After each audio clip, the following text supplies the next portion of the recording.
Lord Ashcroft, you teared up a bit today. You look very emotional at what happened. Well, today. it's like anything else in life, where something means a lot to you, and especially when the catalyst for that has been when you're a 10-year-old boy. Hearing what your dad did. Yeah. So, and this is such a nice story in which there's been a win-win for everyone. It was lovely to hear Les say, wasn't it, that he was happy about where his medals and his logbooks were going to end up next to this craft. Oh, well, you know, sometimes in life when you do something, you get the dynamics right, and then there follow through more consequences to it that you hadn't envisaged at the time. You know, and one of those, of course, is now the travelling exhibition that MOTAT want to do around New Zealand to bring the exploits of people like Les to a wider audience, and the contribution that your country made to World War II may never be forgotten. What were your feelings seeing all those old Bomber Command lads together? Well, I met quite a few of them when we actually opened the Bomber Command Memorial in London a few years ago, where we had 7 members of the royal family turn up for it. And we gently ensured that the politicians were seated at the back somewhere and didn't jump to the front to have a reflected glory after not helping at all. Yeah. Well, I was going to say, was there a plan B if where would we be without you? And I didn't get a chance to ask the Prime Minister, would we have let this the bad outcome happen as a country and a government without your generosity?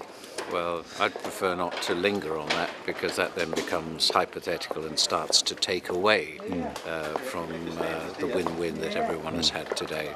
So sometimes going back over post-mortems spoils the event, so let's not reflect on that. I wanted to ask you too, we're 10 days away from Anzac Day, an incredibly significant day for New Zealand and Australia. Do you have plans for Anzac Day? Are you taking part in anything formal or official? No, I am.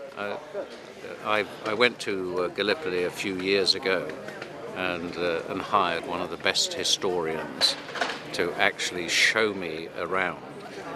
Because in fact there were 6 Victoria Crosses. It was called the 6 VCs before breakfast. And in my collection I have 3 of those Gallipoli Victoria Crosses. So I wanted to go back to the beach and the landings and see where those guys earned their Victoria Cross. And so the military historian was able to show me not only from the Allied landing side, but he then took me around and showed me the perspective from the Turkish side, where in fact the commander of the Turkish army said, "I did not ask you to fight for Turkey, I asked you to die for Turkey." Well, yeah. Another question, because of your personal interest and very much the story you told today, history is an interesting thing, and I think often history stays alive as long as we have a personal link. 100 years since Gallipoli, and no veterans left in New Zealand, no people who served there. Do you think we kind of wrap up or forget about our war history? Is the Second World War now going to become, to a new generation, what the First World War was? How do we keep that alive? Well, history is always a moving target. We sometimes forget that we're living in a period of time now which one day will be history. So it is a moving chapter.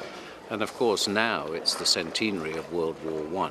So we're living month by month, year by year, the events of that great war.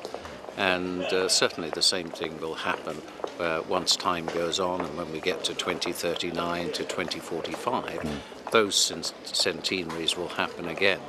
And the stories of people like those in Bomber Command, because by then the same thing will have happened after 100 years. And there'll then be a reanalysis of all the events of the Second World War.